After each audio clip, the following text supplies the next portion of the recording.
Amigos, bienvenidos a esta entrevista que hemos precisamente coordinado con el doctor Carlos Ramos Heredia, exfiscal de la Nación, para hablar un poco de la coyuntura actual y mundial, porque hay acontecimientos que no se pueden dejar pasar por alto y que son dignos de analizar.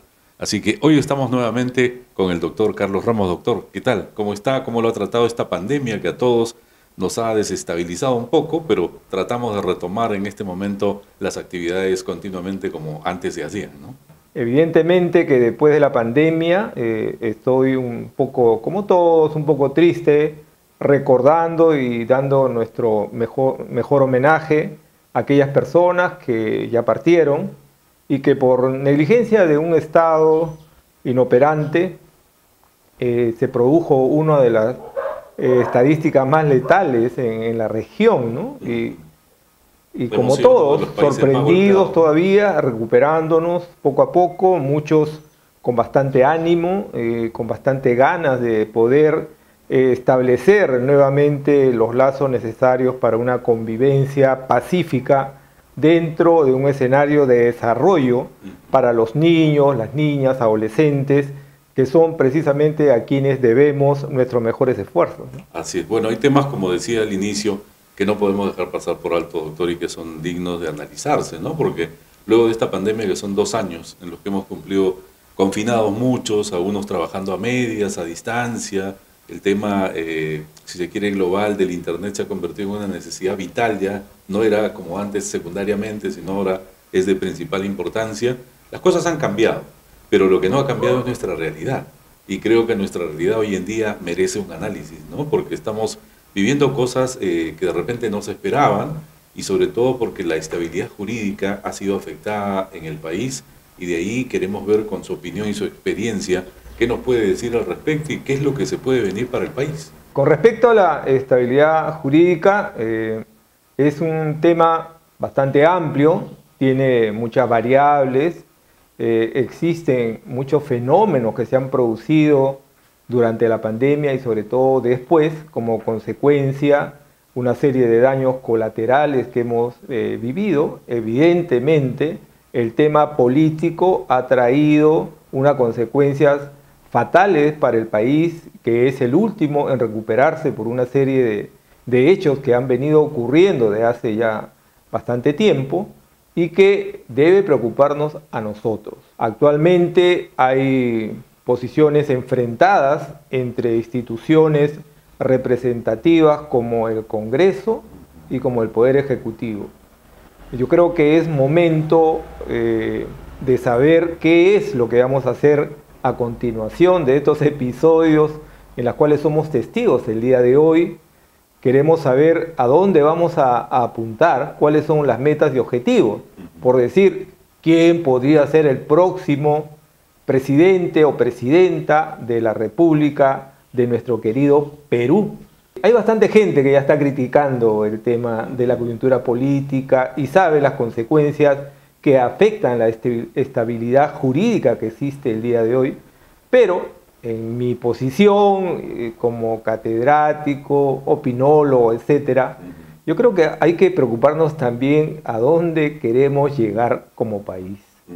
Ya basta, hay que tener las cosas claras, el terreno también que ha quedado es un terreno bastante duro para poder superar como producto de esta pandemia que ha hecho un daño de manera general y ha producido un cambio rotundo en lo que son las posiciones de poder de los países desarrollados y de todos los demás países, inclusive a nosotros dentro de lo que es el área sudamericana.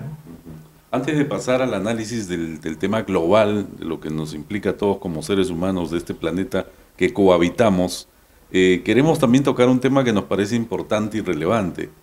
¿Qué recuerda usted de esta etapa vivida en TV Lima con el programa En la búsqueda de la justicia?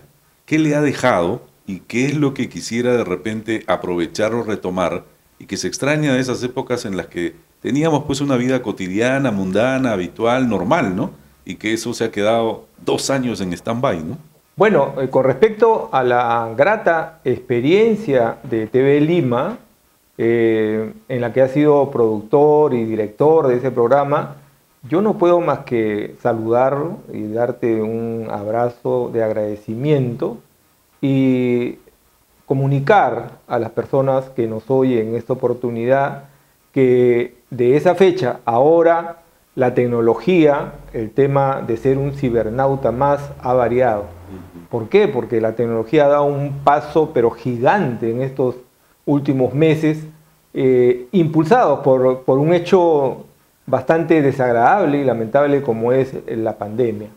Recuerdo muy bien que nosotros hablábamos de un Estado ineficaz, ineficiente en esas oportunidades, donde justo el sector salud era uno de los más abandonados. Sí. No sé si te acordarás el tema de las incubadoras, en las cuales hicimos un sketch con brillante participación de algunos de nuestras queridas personas que trabajan todavía con nosotros, en la cual dimos cuenta de cómo un Estado, teniendo recursos y más recursos en esa época, no pudo dar solución a un tema tan importante como la falta de incubadoras en la capital, en Trujillo, Chiclayo, Arequipa, y que producía las muertes de los recién nacidos, que no podían contar con esta herramienta tan útil para la salud de estos infantes en esos momentos. Claro. Cuando vino la pandemia, nos tocó también ver, gracias a tu intervención, unos videos que pasaban casi en directo de China. Y dijimos con claridad en febrero, antes de que se declare la emergencia, anticipándonos. Bueno, efectivamente, dejando al lado ese dicho de tener la idea de ser los Adán y Eva, de todo, no es así. Es parte simplemente de la observación que se tuvo en ese momento, en señalar de que el coronavirus era letal. Meses después, amigos policías me llamaban llorando diciendo que el coronavirus era letal. Y yo no me explicaba por qué razón es que no habían visto el programa donde se les había dicho con claridad, y también el tema de cómo se desarrollaba en China, la manera como se trataba de controlar a este virus. Los que no querían hacer cuarentena, los agarraban con un fierro y con una argolla que se la ponían al cuello y los jalaban a un carro. Los introducían y se los llevaban a hacer cuarentena a la fuerza. En otros casos le disparaban en la cabeza para que, bueno, no siga contagiando pues a otras personas cuando eran renuentes. El tema también de la manera como se deshacían de los cadáveres, ¿no? en esos momentos, etcétera. O sea, fue unos programas muy importantes de comunicación. No me explico por qué no se prefiere ver ese tipo de programas donde la gente piensa que no va a pasar, o sea, que nunca va a ocurrir. Es el caso de la guerra que actual, de repente vamos a comentar un poquito, donde dicen, no, eso no nos alcanza, está lejos. No, Ucrania está, en el otro lado del mundo, no hay problema. No es así, ya lo han dicho muchos científicos y personas entendidas que saben mucho más que uno, obviamente, que el mundo es una gran aldea, ¿no? Claro, y hay consecuencias, ¿no? Lastimosamente nos va a afectar a todos de una u otra manera, económicamente, de repente por el precio de los metales, que es un asunto pues que nos implica directamente, ya que somos productores bastante conocidos en el mundo y exportadores de los metales más valiosos e importantes, sobre todo para la industria hoy en día, ¿no? Así que algo de afectación va a tener.